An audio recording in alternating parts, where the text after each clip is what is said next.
Sir, malaki problema natin dyan eh. In fact, hanggang ngayon, madaming mga drivers, mga na umaangal, na hindi sila nakakuha ng ayuda ng 6,500 pesos. And yung targeted beneficiaries natin, may problema. Wala nga, LTFRB does not have a list of drivers. They have a list of operators. Bus operators, bus drivers, jeepney drivers, meron silang listahan.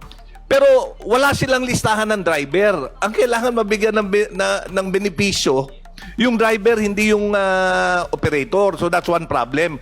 Kaya hindi matapos-tapos yung pagbibigay.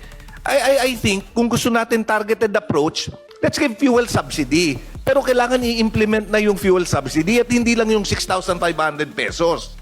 In fact, with the high cost of fuel now, may windfall yung gobyerno sa VAT.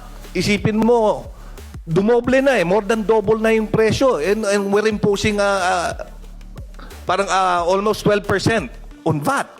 Ang laki ng windfall. Ang kailangan lang natin desisyonan, yung excise na 6 pesos on diesel, 10 pesos on gasoline, kung isususpend natin pansamantala. Kanina may listahan ng mga bansa who had lower fuel. Most of those countries, dahil government subsidized the fuel. Vietnam, March 1 yung gere. Vietnam by March 26 decided zero taxes on fuel. Tinanggal nila. Pero tayo,